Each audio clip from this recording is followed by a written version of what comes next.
الشيطان الرجيم بسم الله الرحمن الرحيم اللهم كن لوليك الحجة ابن الحسن صلواتك عليه وعلى آبائه في هذه الساعة وفي كل ساعة وليا وحافظا وقائدا وناصرا ودليلا وعينا حتى تسكنه أرضك توغى وتمتعه فيها طويلا اللهم صل على محمد وآل محمد. Dua that we have for this day, it says, Allahumma inni as'aluka fihi ma yurdik. Allah, in this month I ask you for what pleases you. Wa a'udhu bika mimma yu'dik, and I seek refuge in you from what displeases you. Wa as'aluka Tawfeeq fihi li'an uti'aka, and I want your tawfiq and the opportunity to obey you. وَلَا أَعْصِيَكَ, and not to disobey you. Ya Jawad as-Sa'ilin, O He who is generous for those who ask Him. Again, a beautiful small dua that we have with a lot of meanings in it. The first part of this dua said that, Allah, I ask you for what pleases you. Now, what is it that pleases Allah Tabaraka wa Ta'ala, and what is it that displeases the Lord of the universe? Everything that He has commanded and He has made it mandatory upon every one of us is that what pleases Him, what makes Him happy, what gets His satisfaction and contentment, His Ridha. And everything that He has forbidden is what displeases Him. So this is clear until here. So Allah Tabaraka wa Ta'ala is happy, is content with every action that He has asked us to do. Now if you want to know whether or not Allah is happy and radhi with us or not, Hadith says that look into your heart. Are you happy with God? If you are happy with God, means He is also happy with you. Now we can just search in our own hearts and see how much of a satisfaction and contentment we have with the destiny that is with us. Sometimes it is difficult, it is tough. Even in those difficult situations, how do we deal? How do we react? How do we behave? Are we happy with Him or not? If we are happy with Him, even in those toughest of situations, it means He is also happy with me. That is the criteria that Allah Tabaraka wa Ta'ala, or that indication He has placed within ourselves to see if He is happy with us or not. Or that hadith that I have repeatedly mentioned, that is, you all are like patients before Allah, and He is that tabib. So whatever that tabib does for every patient, the patient willingly accepts without any objection. Says, you also be just like that. Rabbul Alameen ka tabib. So when He is that tabib, the doctor, and He knows what is good for me, He designs it accordingly. And for that there is nothing to worry. So you give the charge of affairs in the hands of Almighty Allah. He will do the best for you. As'aluka an tudkhilani fi kulli khair. That Allah, you make me enter into every good that you made Muhammad and Ali Muhammad enter, and keep me away from every evil and bad from which they were bad and they were out of. Now the other applicable of this dua is that all these do's and don'ts that we have, like prayers, like zakats, like helping, like being obedient, all of these, they are means of Allah's Ridha. Lying, accusing, backbiting, definitely there are those sins in which Allah's displeasure is there. And when there is this displeasure of Allah, then Allah, He says, أَنَّ اللَّهَ شَدِيدُ الْعِقَابِ. Shadidul Iqab means when it comes to chastisement and punishment, He is Shadid, that is severe. Although He is Arhamur Rahimin, most merciful, most beneficent, very kind, very caring, very giving, at the same time He is Shadidul Iqab. He is tough when it comes to punishment. Says Sari'ul Iqab, Sari'ul Hisab. Sari means swift, fast, very fast. Now there says that the day of judgment, it is 1,000 years, 50,000 years, khamsina alf sana. Now that 50,000 years, one day, and that is for the entire creation, all of them, they will be judged, they will be looked into, they will be sent to the reward and the punishment what they have achieved. All of that is going to be so fast. Inna Allah Sari'ul Hisab. Although it's one day and the duration of that day is 50,000 years, that 50,000 years is, for example, one human being. If he has done everything negative and whatever he has done, his performance was bad. So the worst of performance that a person can have in this duration of life, if that was to be itemized and then judged and looked into, that would require 50,000 years. So that is that maximum duration. For mu'mineen, that is not the case. For mu'mineen, it says that the amount of time you used to spend to offer your prayers, 5 minutes, 7 minutes, 10 minutes, whatever it was, the duration of stay in the Qiyamah, for them it's going to be that much only. Now this doesn't mean that we have to say our prayers quickly, not to be held over there. No, prayers, you take your time, you do them properly, whatever time it takes, 5 minutes, 10 minutes, 20 minutes. 20 minutes definitely, not maximum 10 minutes. So do them properly, correctly, so that they are accepted by Allah Tabaraka wa Ta'ala. So the other dua that we had for today, A'udhu bika mimma yu'zik, that we seek refuge in you from everything that displeases you, every action, every thought, every amal, whatever you can say, it is that can displease the Almighty Allah. Now one of the things that Allah is really upset and not pleased with, hadith is from Imam Musa ibn Ja'far alayhi salatu wassalam. Imam says, Inna Allah harrama al-jannata ala kulli, says Allah, He has abandoned and made the heaven haram on someone who badmouths. And he doesn't care what he says and what is being said, he doesn't care. So someone who doesn't control his tongue and he bad mouths all the time, although it's a trend nowadays, the more swear words you have, the cooler you are. But here Allah says, the Imam says, the Almighty, He has forbidden the heaven for this person whose mouth is bad. And when you look into the ayat of Quran, there's an ayah, it says, At-tayyibatu lit-tayyibin, wat-tayyibuna lit-tayyibat. Now this ayah applies to in getting married, for example. Who marries who? Here says the chaste, the good, they marry the good. That is made from among the men, from among the women. Those who are good, they get married to the good in spouse selection. At-tayyibat means the female good. Lit-tayyibun is for them are the male good.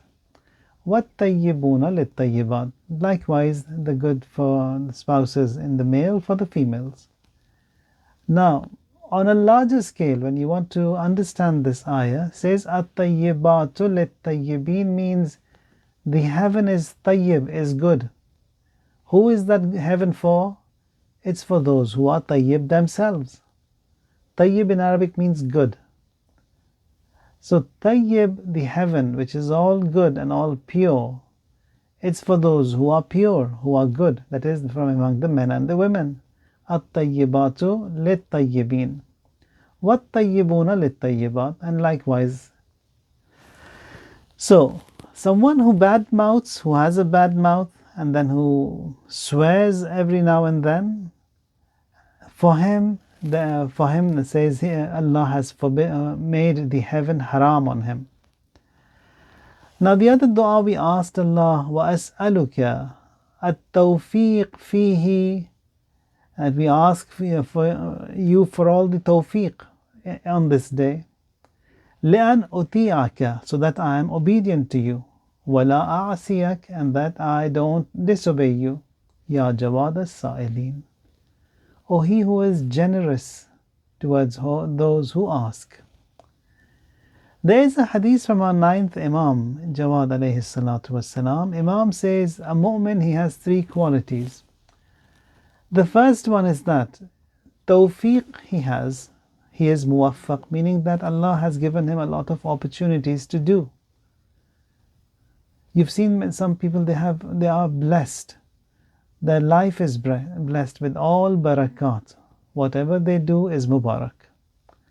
There is so much they do, and all of that is mubarak. So that is due to the tawfiq that Allah has given to them. So these tawfiqat, if Allah has given to them, you have to avail them and also fulfill them. Now, like opportunities, if they are given, and like these budgets, if it's given to a ministry, for example, an annual budget, they say these $1 million you can spend in schooling, and the minister, he doesn't spend it. He doesn't utilize that money. At the end of the year, he has to give it back to the treasury. Just like that, tawfiqat, they are given by Allah. If you utilize them, and if we spend these tawfiqat and avail them and perform them, more tawfiqat are given. Just like jobs, when you see that the employer, he has hired someone, he sees that he is very good. They give upgrades, they give bonuses, they give him more job, higher position, higher ranks. So the more he does, the more he gets. Tawfiqat are also the same. In the fields of spirituality, the more tawfiq is given to a person, the more he does, the more he gets, and the higher he ascends. So the first thing Imam says that there are three things that are given to a mu'min. First, it is tawfiq. And secondly, he listens to the mau'izah, to the advice within himself. He himself gives an advice to himself, and he abides by those advices that he gives. And third, when someone gives him an advice, he accepts that as well. So these are the three qualities in a mu'min. So tawfiq is given to him, he gives an advice to himself, and also accepts the advice that is given by others. Now, one of the things that we have, it's regarding wealth, holding wealth for and then putting it aside for children. Yeah, whatever you can do, it's good for them. Hadith says that if you are holding wealth to give it to your children, first of all, if you've raised your children in a way that they are God-wary, they are practicing, they have hope and faith in God, then there's nothing to worry. Then He, the Almighty, He will provide for them just as He had been providing for you. And if, God forbid, you've hoarded all that wealth, you've collected and you're going to leave it behind for them, and among them they are the enemies of God, then there is no point on investing in someone who is an enemy of God. We have amazing and strange lessons that we learn from this grand creation of Allah Tabaraka wa Ta'ala, how much of an effect it has. Consumption of halal in the well-being of children, and consumption of haram in how they are lost. The generation is lost. One of the great ulama that we have, you've heard his name, Shaheed. In Iran also, he's got there's a road, a high street in his name, Shaheed. Fazlullah Nuri. a very great personality. He was martyred. Now when he was martyred, his son, he clapped hands. Now he is among those during the Shah's time, when the majlis was being held that he should be assassinated. The first one who was under this movement and wanted his father to be assassinated was the son. That he was foremost in getting the father assassinated. And the bill was passed and the majlis also approved that he should be assassinated. Then the happiest was the son. One of the other noble, he says that when it was the last day of his assassination, I went to him and said that, what is this son of yours? Why is he so foremost in getting you assassinated? The father says, I was expecting this to happen. Says, why was that? Says, when he was born, the mother, she passed away. And she couldn't, or the mother, she couldn't feed, she was ill and she passed away. She couldn't give him milk. So I had to hire someone, a lady, to feed the baby, to nurse the baby. And then later I found out that she was among the Mu'anideen, among the Nasibis, and among those who had the hatred of Amir al-Mu'mineen. Also she was a bad woman, what she did in the community, associated with haram. So I was expecting that from him, that somehow this has to come out, this haram milk that has gone into the body of this son. And then as a result of this, he stood against the father was martyred, and the grandson, that is the son that was born from this son who was nursed by that Nasibi woman, he is the head of the Hizb Tudeh, that is the Munafiqeen, the hypocrites who stood against the Islamic revolution. The grandson was the head of that party. So that is how the whole generation is lost by the consumption of haram. So over here a lesson to every one of us, that we have to be extra cautious of what gets into the bellies of our children, of our generation. If we want that continuity and that Tawfeeq that Allah has given to any one of us, to every one of us, to that to continue, halal has to be there. The entire livelihood that we have has to be halal. The consumption halal, relationships halal, dealings halal, everything has to be halal. That is a lesson that we learn. Now among the du'as that we have for every night of this sacred month of Ramadan, for this night, it says, Ya ja'al al-layli libasan wal-nahari ma'asha wal-ardi mihadan wal-jibali awtada. Ya Allah, Ya Qahir, Ya Allah, Ya Jabbar, Ya Allah, Ya Sami', Ya Allah, Ya Qareeb, Ya Allah, Ya Mujib, Ya Allah, Ya Allah, Ya Allah. لك الأسماء الحسنى والأمثال العليا والكبرياء والآلاء أسألك أن تصلي على محمد وآل محمد. Now this is the format of all of the du'as towards the end of the month of Ramadan, the last 10 nights. That is the first few sentences, it's only lauding and praising the Almighty by mentioning His attributes, His names. So all that I just recited were the names of Allah Tabaraka wa Ta'ala. Now after lauding and praising Him, that what we ask Him is, أن تجعل اسمي في هذه الليلة في السعداء. That Allah, you register me among the su'ada, among those who are prosperous.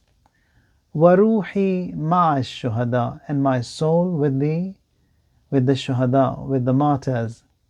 وإحساني في عليين, and the good that I do be enlisted among the highest. And then وإساءتي مغفورة, and my disobediences and my bad be forgiven. وأن تهب لي يقينا تباشر به قلبي. Again it's the same dua that we had yesterday, that you, Allah, you give me a yaqeen, a faith, an iman, which is with my heart, by my heart, and that which removes all the doubts that may come to my heart and mind. وَالرِّضًا بِمَا قَسَمْتَ لِي, and Allah, you give me a satisfaction, a contentment that you are also that I'm pleased and happy with whatever you have destined, whatever you have given. وَآتِنَا فِي الدُّنْيَا حَسَنَةً, give me good in the dunya and in the akhirah also good. وَقِنَا عَذَابَ النَّارِ الْحَرِيقِ, and protect me from the burning blazing fire of the hell. وَارْزُقْنِي فِيهَا ذِكْرَكَ وَشُكْرَكَ. Allah, tonight I ask you to bless me with your remembrance, with your thanks and gratitude. وَالرَّغْبَةَ إِلَيْكَ, and the enthusiasm towards you, shawq towards you. Inabata wa tawbata wa tawfiq. Inaba means to return to Allah. Tawbah is to repent. Tawfiq, again, opportunities that I want from you. Lima waffaqta lahu Muhammadan wa ala Muhammad. What opportunities do I want? Says all those opportunities that you blessed Muhammad and ala Muhammad. Says that much I also want from you, O Lord. So in asking Allah, we have to be large, we have to be big, and also we have to make ourselves large. That is the capacity to avail and to accept all of these tawfiqat, and then acting and in going ahead and performing these tawfiqat. That is something that we ask. And the more we ask, the more we get, the more we do, the more He gives. That is something that is a fact. Now, one of the other things that we learn from all of these du'as, now again a lesson to myself first, says, أَنَا عِنْدَ الْمُنْكَسِرَةِ قُلُوبُهُمْ. Allah says, I am with the broken hearts. Those hearts that are broken, you will find me there. So in this month of Ramadan, so all these broken hearts that we have nowadays, there are so many. Yesterday we had, this morning, yesterday and today, 7 mu'mineen, they passed away. Some in a very sad situation. So all these are broken hearts, that this bala that has unfolded upon every one of us. So the host of all of these mu'mineen and host of all of these broken hearts, it is Allah Tabaraka wa Ta'ala. And He says that He tests, and these trials, that is the sunnah, that is the way, Allah Tabaraka wa Ta'ala, He tests and He increases in the tawfiqat of every person. And towards the end of time, that we have this in riwayat, that why is it that the return of the Imam alayhi salam, and towards the end of time, why do we have to go through such a tough time? Now indeed it is a very tough time that we are all going through. Everything is locked down, everyone is going through a very tough time. Jobs are lost, finances and everything. So there's a fear, there's a worry, so much and intense. And we have that towards the end of time a lot. So here, one of the reasons why we go through this is that man, he must understand that the universe needs to be governed, to be ruled, to be run by Waliyullah. And people should prepare themselves to accept the government of a Waliyullah. Now when you analyze this entire pandemic, from east to west, north to south, it's the same problem everywhere, the same conversation that starts after salam and alaikum salam. In every phone call, what is happening, how is the situation there, how is the situation here. So it's a global situation and everyone is going through that. And to get it resolved also, there's only one solution. One solution, and that is Waliyullah has to come. And that Waliyullah has to govern. And it is that Waliyullah who can put things right, no one else. This humanity and all these slogans and banners of humanity and all these nice names and tags, it's all just a bunch of lies, just to deceive people, to cheat people, to further create that terror, create that horror. Now this Waliullah, when he comes, when he arrives, he is going to take the best of steps and he won't let anyone go. Now when you look into Quran and the rule of Waliullah, now this is for the Day of Judgment.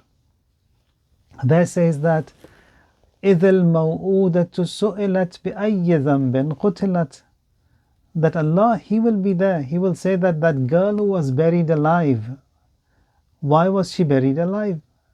He who stands by that girl, that mazloom, is Allah Tabaraka wa Ta'ala. How much of an oppression we see in the world today? Now, must there not be someone who stands in help and in support of all of these mazloomin? Definitely. And that is Waliullah.